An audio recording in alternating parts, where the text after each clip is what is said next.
রবীন্দ্রনাথ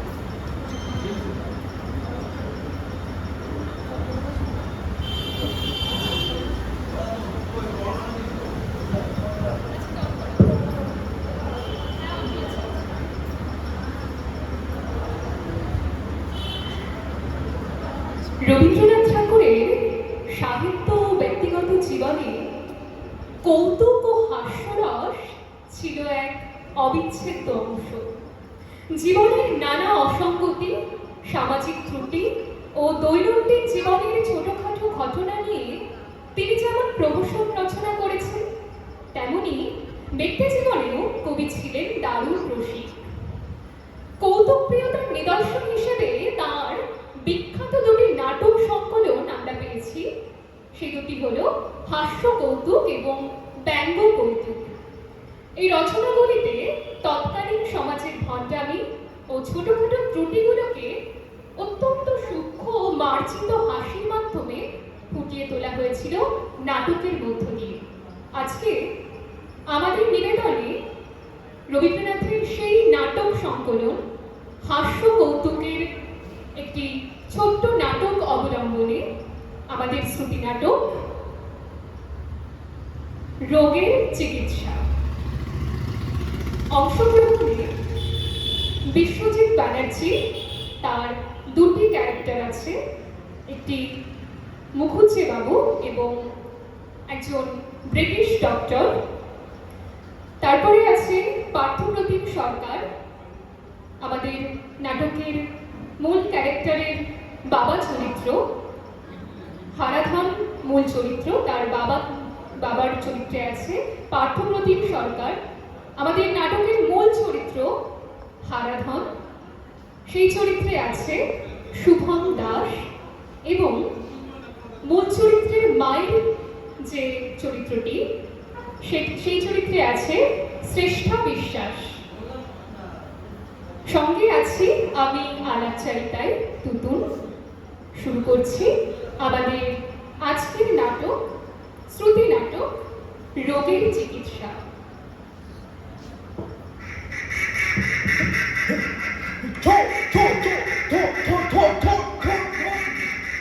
ওরে বাবা রে, পাটা আমার গেল রে।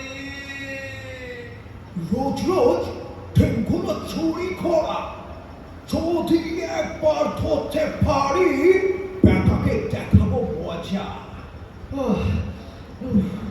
বাবা রে, ডাক্তার সাহেবের আস্তাবল থেকে হাঁসের ডিম চুরি করতে গিয়ে আজ আচ্ছন্ন হয়েছি। সাহেব যেমন তাড়া করে এসেছিল, মরেছিলাম আর কি।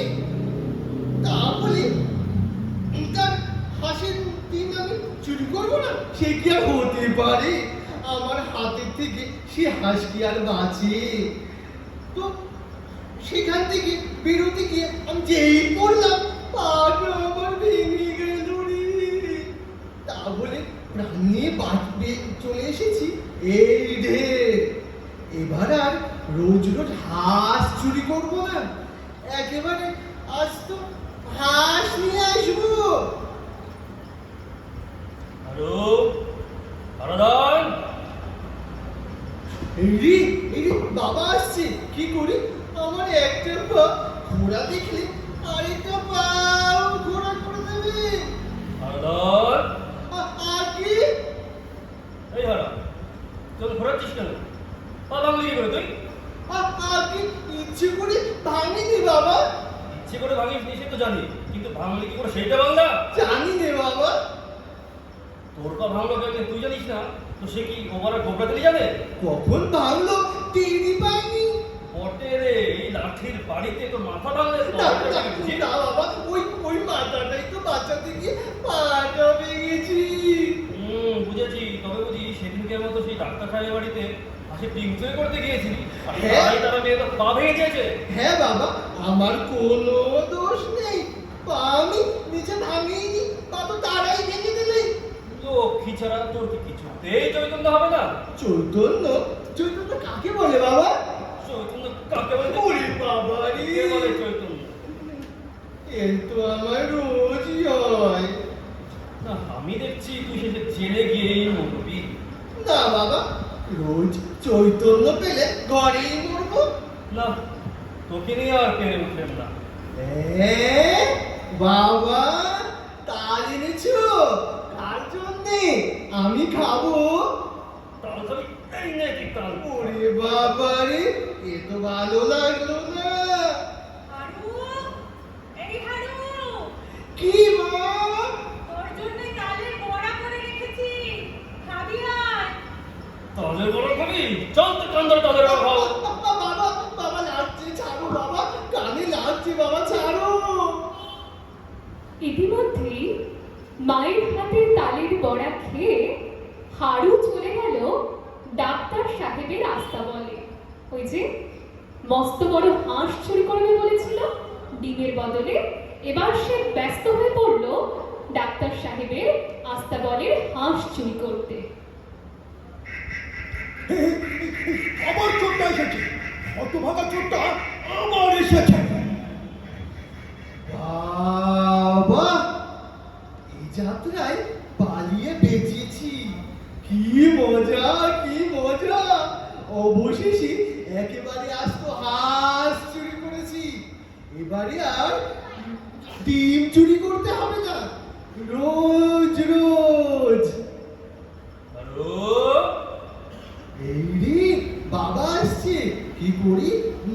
হ্যাঁ, আমার গলা থেকে পেট পর্যন্ত এই যে থলিটা ঝুলিয়ে এনেছি, আমি বরং তাড়াতাড়ি থলির মধ্যে হাতটা পুড়ে ফেলি।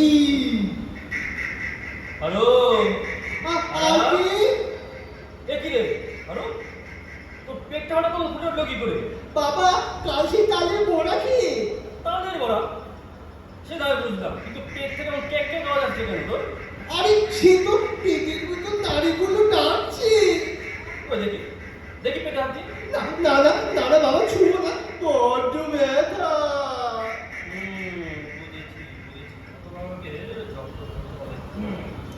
তোমার এই রোগ সহজ নয় বাবু। চলো চলো, তোমাকে হাসপাতালে নিয়ে যাও। না বাবা, এ আমার মাঝে মধ্যেই হয়, আপনি ছেড়ে যায়।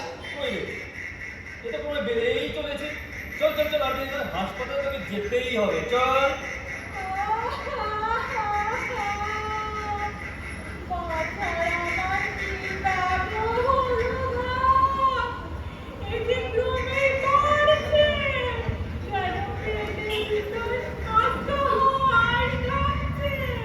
না না, ও হাঁস নয়, ও তালের বড়া। হাঁস তোমাকে কে বললে? কখনোই হাঁস হতেই পারে না। হাঁস হবে কি করে? আচ্ছা, বাজি রাখো, যদি তালের বড়া হয়।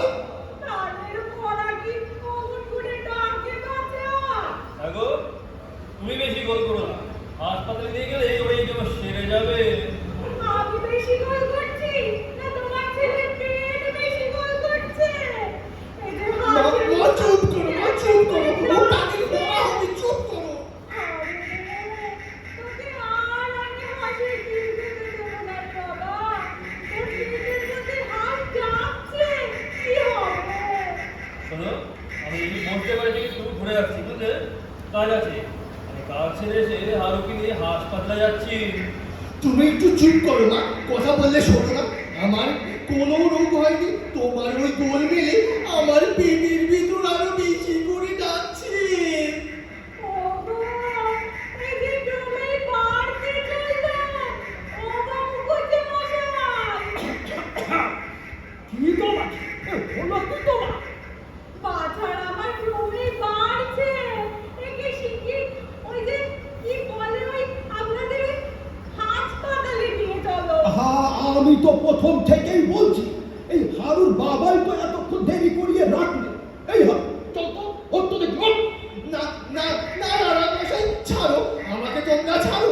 আমি হাসপাতালে যাব না, আমার কিছুই হয়নি। কিছুই হয়নি বটে, কিন্তু তোমার ওই পেটের ডাকে সারা পাড়া শুদ্ধ অস্থির হয়ে উঠেছে। পেটের মধ্যে বাত, শ্লেষ্মা, পিত্ত তিনটেতে মিলে যেন দাঙ্গা হাঙ্গামা বাঁধিয়ে দিয়েছে। এই, চলো বাচ্চা, চলো ওঠো। না না দাদা মশাই, ছাড়ো, আমার কিচ্ছু হয়নি, তোমরা আমায় ছাড়ো। আমার কি সর্বনাশ হলো না? ওরে হারু রে, ওগো ডাক্তার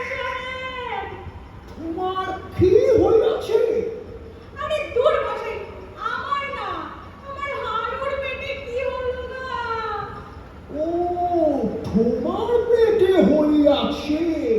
তো তোমার পেটে কি হয়ে আছে? কিছু হয়নি সাহেব, এবার আমাকে মাফ করো সাহেব, আমার কিছুই হয়নি। কিছুই হয়নি? তো এক খোঁচা দিলে দুদিন ধরে একটা শব্দ হচ্ছে বটে। সাহেব, আমার ব্যামো আমি জানি নাকি তুমি জানো? তোমার ভ্যামো আমি সমস্তই বুঝিয়াছি। তোমার ভয়ানক ব্যামো হইয়াছে। তো তোমার গা ছুঁয়ে বলছি সাহেব, আমার কোনো ব্যামো হয়নি। এমন কাজ আর আমি কখনো করব না। এ মুলোজা, এ হাঁসের ডাক যে কিছুতেই থামে না। বেশ বুঝিয়াছি, তোমার চুরি ব্যামো হইয়াছে। আরে ব্যামো চুরি না দিলে সারিবে না। তোমার বেটা চিনিতেই হইবে। না না সাহেব, এই এই এই নাও সাহেব তোমার হাঁস। তোমার এ হাঁস কোনো মতেই আমার এ পেটে সইল না। তার চেয়ে বড় ডিমগুলো ছিল বেশ ভালো। ওরে হতভাগা, ডিমগুলো বদল তুই চুরি করতে? তবে রে বেটা, সাহেব আর মেরো না সাহেব, আর মেরো না, আর মেরো না, আর খেতে পারছি না সাহেব। এ আমার ব্যামো একেবারেই